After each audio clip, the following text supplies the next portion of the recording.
This video will prepare you for the process of identifying your heart virtue. The first diagram is about how our behaviors come from our beliefs.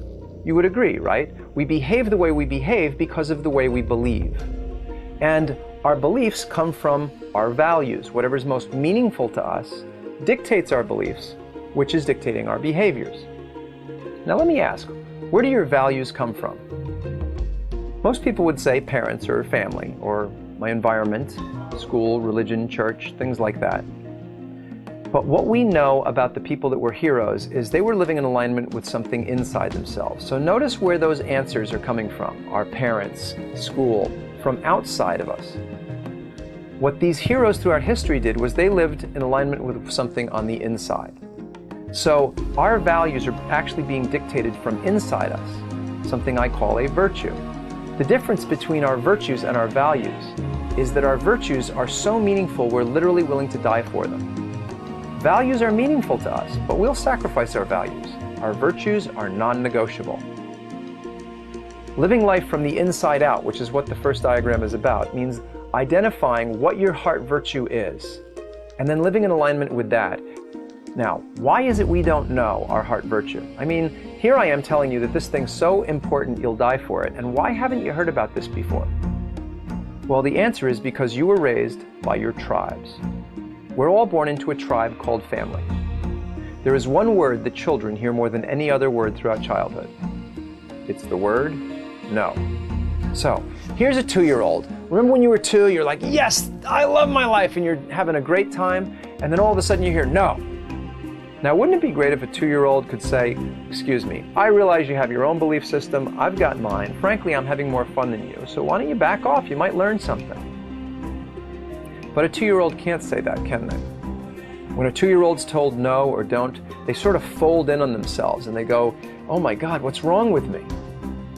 And so here is where we develop a blind spot around our heart virtue. You see, it's so painful to know what's meaningful to me and not be able to go after it, that I would rather not know what's meaningful to me. So our heart virtue is being dictated from inside us. It's dictating our values, beliefs, and behaviors from inside us. However, we don't know what it is because our psyche forms a blind spot. So the one thing that's most meaningful to us, that we're willing to challenge the system for, is the one thing that we will develop a blind spot about. We'll forget it. We'll literally take the things that are most meaningful and dismiss them because in order to survive in a tribe, you're constantly sacrificing what's most meaningful to you for what's most meaningful to others. So, we have a heart virtue driving our values, beliefs, and behaviors, but because we were raised by tribes, we don't know what our heart virtue is. If I were to ask you where your life is on a scale from 1 to 10, what would you say? Most people would say about a 7. That's the normal answer. You might say like a 4, and if you did, that would be low. And if you told your friends, gosh, you know, my life's pretty bad lately, it's like a 2, what'll happen? They'll try and cheer you up. They'll say, oh, it's not that bad, come on. So you'll see that when you're down, your tribes will pull you up into what we call the comfort zone. That's 6, 7, or 8. Anything lower than this is unacceptable, so your tribes will raise you up. But if you tell the exact same people that care so much about you that they'll pull you up, that you have an amazing project that's going to make a lot of money, it's make a huge contribution to humanity, what'll they say? Are you sure you want to do that? You know, I just don't want to see you get hurt. Have you ever done this before? You sure you got the money for this? In other words, they'll pull you down. They don't mean to, but they want you to play it safe in that comfort zone. So notice that when you're living your life at a 9 or a 10, the people that are normal around you will pull you down. They'll pull you up when you're down and down when you're up, and this forms what we call the comfort zone. And here's what's really funny. You're probably watching this video because you can't stand mediocrity and status quo. What we would like to do is identify your heart virtue so that you can step out of that mediocrity and live up here in this passion zone. In order to do that, we're going to take an inventory of the most meaningful and beautiful moments of your life. Have you ever been sitting in a theater watching a movie that's so beautiful and so meaningful, it's like, yes, that's the way life should be? Rush of love goes up through your body and you have tears running down your cheeks and goosebumps all over your arms. That scene in the movie that just literally overwhelms us with beautiful emotion. Well, the reason that scene basically gives us that experience is because the theme in that scene is directly in alignment with the theme of our heart virtue. So, what if we were to take an inventory of those goosebumps moments, a movie, a book, a human being? If we take that inventory, we would start to see a theme running through them, and that theme would be your heart virtue. But there's a second experience we have, as powerful and as profound, and completely unavailable for manipulation. Have you ever been so angry it surprised you could get that angry? So angry you said things you wish you hadn't said? You did things you wish you hadn't done? Everyone's had that experience. But here's my point. Listen carefully. When you're enraged, would you be angry if you weren't committed to something? Isn't it true that every time you've been enraged, you've been committed to something beautiful that's either being blocked or violated? The way we take the assessment is to take an inventory of your goosebumps, and then we go back and take an inventory of your rage moments, and that helps us fine-tune what the heart virtue is. Because when your heart virtue is being fulfilled, you feel goosebumps, and when it's being violated, you become enraged. And we've all had those experiences. And keep in mind, your heart virtue doesn't change from the day you're born until the day you die. So I can take an inventory of goosebumps or rage moments from childhood or adulthood or any time and identify your heart virtue. If we're going to do that, we want to make use of your second nervous system. Here's the third diagram. Did you know you had two nervous systems? Most people are told they only have one. Neurocardiologists have found that most of the cells of the heart are neural cells, not muscle cells as was previously believed. They are identical to the neural cells in the brain, operating through the same connecting links called ganglia, with the same axonal and dendritic connections that take place in the brain, as well as through the very same kinds of neurotransmitters found in the brain. In other words, there is a brain in the heart.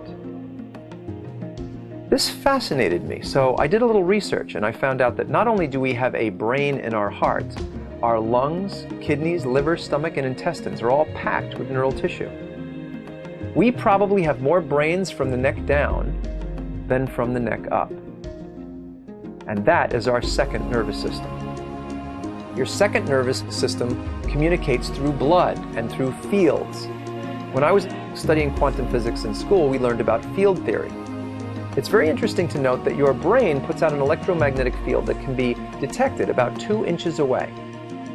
And your heart, every time it pounds, puts out an electromagnetic field that goes out about 30 feet.